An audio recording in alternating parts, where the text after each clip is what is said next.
Hello friends, I'm Elijah Henderson with Cryptid Studies Institute, here once again to bring you another time-lost tale.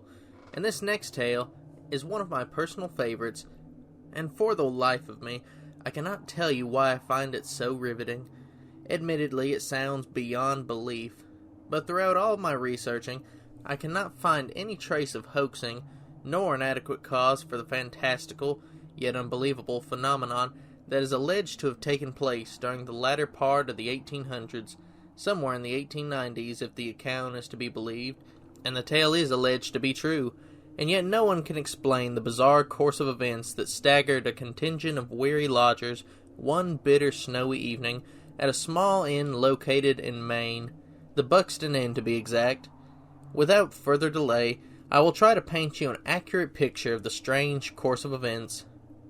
The story opens on a bleak winter's night, where we find a small group of individuals gathered together around a crackling fireplace, seeking refuge from the snow that has been falling all evening like a deployment of ice pellet soldiers, endlessly marching earthward. A more inhospitable night they could scarcely imagine. A few of the weather-weary boarders simply sat in the warm glow that radiated from the comforting embers, listening to the pops and cracks that nearly lulled them to sleep, while others whiled away the hours by spinning yarns with one another, as folk of that era often did. Other members of the small band of housebound inmates occupied the hours with a few drinks and a friendly game of cards as the lonely hours droned on to the monotonous ticking of the clock. As the beleaguered congregation continued to socialize, their conversations were brought to an abrupt halt by a loud, determined, and insistent rapping on the front door. The innkeeper rushed forward to grant access to whatever wandering soul was seeking asylum from the deteriorating weather conditions. He opened wide the door to reveal a rather unusually dressed fellow standing there upon the threshold. The wayfaring nomad requesting entrance was a very dapper younger gentleman of noble bearing. His clothes were trimmed with golden lace. He wore a tall beaver hat, and a cape rested across his arm. The young man shook himself free the snow that had accumulated on his hat and clothing. He then stomped the residual snow off of the bottoms of his boots and stepped into the Buxton Inn.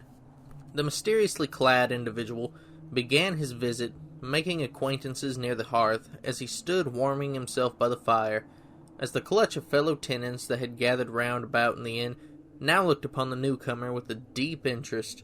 It was clear that this man was not from around here, and it seemed likely that he was a man traveling from some foreign city, as there was something enigmatic about him. They also noticed that his outfit was a bit strange in the way that it seemed fairly old-fashioned and out of date to what people were now accustomed to.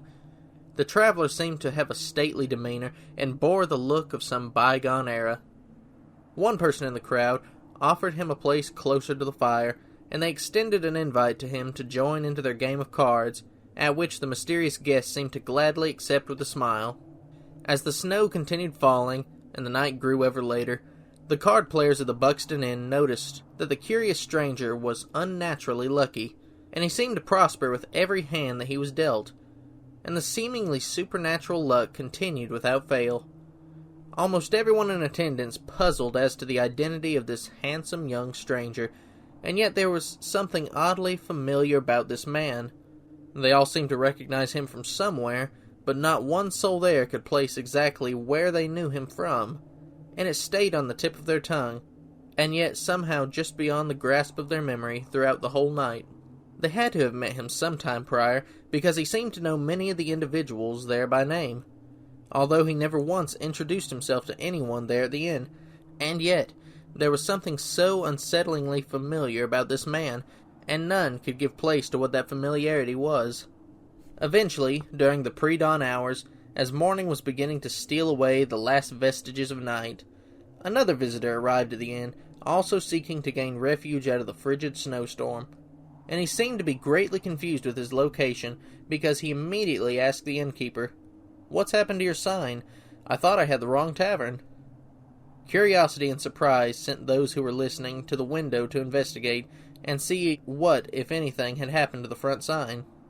They wiped away the steam that had gathered from off of the frosted glass, and what they saw next would forever redefine the way they viewed the world in which they lived, because as they gazed headlong out the window and beyond the storm to the swinging sign, they noticed merely the words, "The Buxton Inn," and nothing more.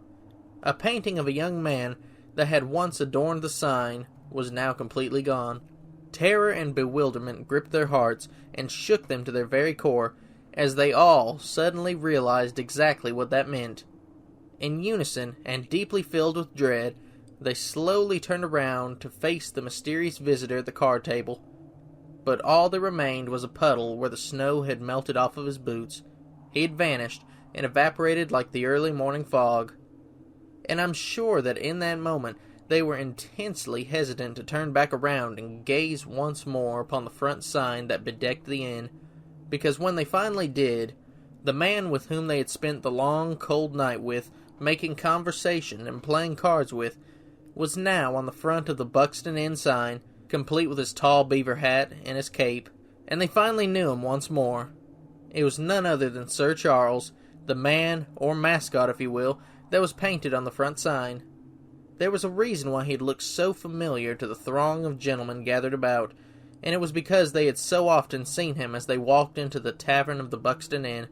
But now, he was back where he belonged, where he had always been. However, something was different about him this time. Through the storm, they all noticed that he now appeared to have a bulging pocket full of coins, and a gleeful smile was spread wide across his face. A smile that a young man might have on his face after playing and winning at a game of cards with a rather oblivious crowd of people. While the crowd of astonished and flabbergasted individuals debated over what they had just experienced, the snow continued to gently fall in muffled, powdery waves over the contented face of Sir Charles, the mysterious entity that visited the Buxton Inn on that blustery winter night. This story is roughly 200 years old, and it is still a source of great fascination and intrigue to me. I can hardly imagine what the state of a person's mind would be, and after spending such a night in the company of and socializing with the Buxton entity. And where would your faith stand after experiencing such a life-altering event? Would life go on, business as usual? Or would your mind forever be open to the possibility of a mysterious world, different from the one in which we thought we lived? We may never understand it, at least on this side of heaven, but who can say? Exactly who or what came calling that winter night at the Buxton Inn? Was it an angel, a devil, a trickster, a wood spirit? Did a lonely mascot tire of a lonely existence and seek companionship in the world of men?